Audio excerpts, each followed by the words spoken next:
Hello दोस्तों, welcome back to my channel. कैसे हैं आप लोग? उम्मीद करती हूँ आप लोग अच्छे होंगे। मैं भी बहुत अच्छी हूँ। तो आज चलिए थोड़ा सा मोटिवेशनल चीज़ों पे हम बातें करते हैं, जो कि हम अपनी कुछ गलतियों को बेहतर बना के अपनी लाइफ को बेहतर बना लेंगे। तो मैं आप लोगों के साथ में जो शेयर कर रही हूँ वो मेरे से रिलेटेबल तो है, बट आप लोगों के साथ में भी ज़रूर ये चीज़ें होती हैं। तो आप लोग वीडियो को पूरा देखिएगा, और अगर आपको इसमें से कोई भी पॉइंट आपसे रिलेटेड लगी होगी तो मुझे कमेंट करके बताइएगा। तो देखिए, पहला है पॉइंट कि हम अपने खुद की को ही इतना हम हल्के में ले लेते हैं कि हम अपने बच्चों को सुबह उठते ही बच्चों को नहला देंगे, उन्हें वेल ड्रेस करके स्कूल भेज देंगे, हस्बैंड के कपड़े को आयरन कर देंगे, उनकी टिफ़िन रेडी कर देंगे और उनको एकदम वेल ड्रेस करके ऑफिस वो चले जाएंगे, उनको भेज देंगे। पर हमारा क्या, हम घर में रहेंगे, नहा लिया, नहा के काम वगैरह किया, वैसे ही बाल जूड़े ऊपर कर लिए, कपड़े कुछ भी घर में पहन लिए और दिन भर ऐसे ही लगे रह जाते हैं। और जब भूख लगेगी तो हम इधर उधर कुछ खा लेंगे। और इससे क्या होगा? हाँ, इससे ये कहलाता है कि आप आपकी खुद की रिस्पेक्ट नहीं करते हो। जब आपकी खुद की रिस्पेक्ट नहीं करोगी तो दुनिया से हम कैसे उम्मीद रखें कि दुनिया हमारी रिस्पेक्ट करेगी? तो हम जैसे सभी लोग अपने एक वर्क प्लेस पे अच्छे से वेल ड्रेस होके जाते हैं, उसी तरीके से हमें भी हमारे घर में एक वर्क प्लेस है हमारे लिए, उसमें हम वेल ड्रेस होके हमें रहना है, जिससे हमारा एक स्ट्रेस लेवल भी कम होता है। दूसरा पॉइंट है कि हमें अपने हेल्थ का ध्यान रखना है। हम क्या करते हैं, सुबह उठे, उठ के चाय पी लिया, ठीक है, सुबह का चाय ठीक है, बट विदाउट ब्रेकफास्ट हम चाय पी लिए, फिर दोपहर को थोड़ा सा कुछ काम करते करते भूख लगी, फिर से हमने चाय पी लिया, और ऐसे हमारी चाय दिन भर में 5-6 चाय हो जाती है, जिससे क्या होता है कि हमारी हेल्थ पे भी इफ़ेक्ट होता है। और हम जंक फूड, फास्ट फूड, इन्हीं सारी चीज़ों में हम अपनी पूरा दिनचर्या ऐसे ही बिता लेते हैं, और धीरे-धीरे हमारी जो बॉडी होती है वो वीक होती जाती है। तो आप बताइए, अगर आप खुद स्वस्थ नहीं रहेंगे तो आपकी फैमिली को कैसे आप सँभालेंगे? तो हमें अपने स्वास्थ्य का सबसे पहले ध्यान रखना है।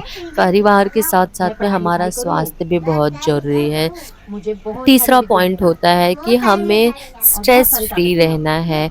हम क्या करते हैं, हमारी पास्ट में जो बातें बीती है, हम कुछ भी करते रहेंगे, बैठे भी रहेंगे तो हम उन्हीं चीज़ों में उलझे रह जाते हैं, और उन चीज़ों की वजह से हमारे प्रेज़ेंट, हमारे फ्यूचर सारे स्पॉइल होते जाते हैं। तो हमें अपने प्रेज़ेंट और फ्यूचर अच्छे करने के लिए हमें पास्ट को धीरे-धीरे भूलना होगा, हमें लाइफ़ में आगे बढ़ना होगा। उन लोगों का क्या है, जो लोग हमारे पास्ट को ख़राब कर चुके हैं वो हमारे प्रेजेंट एंड फ्यूचर दोनों को ख़राब करने की कोशिश करेंगे, पर हमें उन चीज़ों का ध्यान रखना है कि हमें कैसे सारी चीज़ों को मैनेज करके चलना है। तो इस चीज़ों को ध्यान रखते हुए हमें एक स्ट्रॉन्ग वुमेन बन के हमें प्रेजेंट और फ्यूचर बेस्ट बना के जीना है। और जो पास्ट था वो जा चुका है और जो फ्यूचर है वो आने वाला है, उसका आपको कोई आइडिया नहीं है। सो प्लीज़ फ़िलहाल आप प्रेज़ेंट को अच्छी तरीके से जिएँ। आपका प्रेज़ेंट अच्छा होगा तो आपका फ्यूचर भी बहुत अच्छा होगा।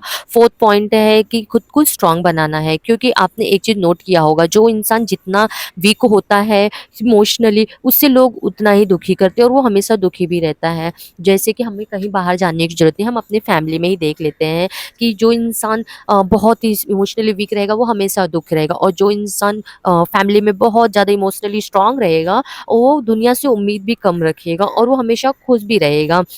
तो मैं उनमें से हूँ जो दुखी होती थी, क्योंकि मैं इमोशनली इतनी वीक थी। अब तो मैं नहीं हूँ, लेकिन थी, मैं पहले थी।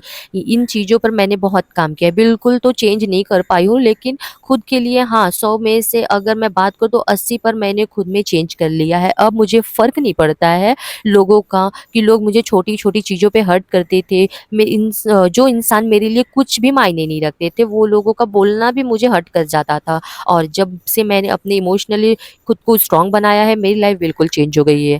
अगला पॉइंट है, नेगेटिव लोगों से दूर रहिए। जो इंसान नेगेटिव होते हैं उनके पास सिर्फ नेगेटिव बातें ही करने के लिए मिलेगी। आपके माइंड पर बहुत ज़्यादा असर डालेगा। आप कभी खुश नहीं रह सकते हैं ऐसे लोगों के बीच में। मैं यह नहीं बोलती हूँ, आपकी फैमिली में भी काफ़ी ऐसे इंसान होंगे जो ज़्यादा नेगेटिव होंगे। आप उनसे दूर भी तो नहीं हो सकते, लेकिन प्लीज़ उनकी बातों को तो इग्नोर कर सकते हो, उनकी चीज़ों को इग्नोर कीजिए। अगर आप आपके परिवार में लड़ाई-झगड़ा बिल्कुल भी नहीं कर सकते हैं, तो मेरी बहनों को देखा है मैंने कि आपको बाहर का कोई कुछ बता देता है तो आप घर में ही शुरू हो जाते हो लड़ाई करने के लिए। लेकिन मुझे नहीं लगता है कि वह बाहर वाला आपके लिए कुछ अच्छा बोलता होगा, क्योंकि नेगेटिव लोग आपके पास यही बातें होती है आपके बारे में कि आपको अपने घर पर घर वालों के बारे में गलत-सलत बातें बताते रहते हैं, और जो आपकी फैमिली की बॉन्डिंग है उसको तोड़ने की कोशिश करते हैं। लेकिन आपको क्या करना है, आपको अपनी फैमिली की बॉन्डिंग बना के रखनी, किसी दूसरे इंसान की नेगेटिव इंसान के बारे में बात करके उनकी बातें सुन के घर का माहौल बिल्कुल ख़राब नहीं करना है। कहावत तो आपने सुनी होगी, एक लस्सी की छोटी-सी बूँद पूरे दूध को ख़राब कर देती है।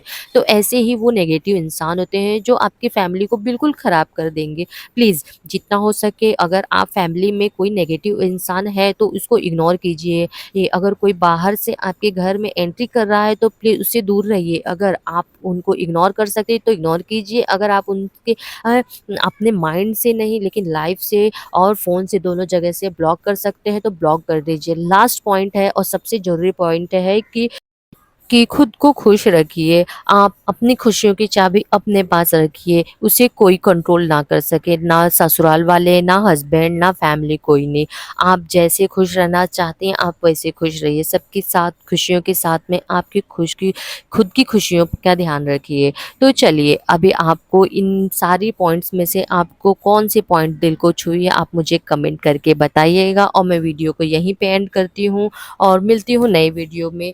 तो फिर जाते-जाते चैनल को प्लीज़ सब्सक्राइब कीजिएगा, और मेरी आपको वीडियो कैसी लगी आप मुझे कमेंट करके बताना। Bye bye guys, take care, अपना ध्यान रखिए।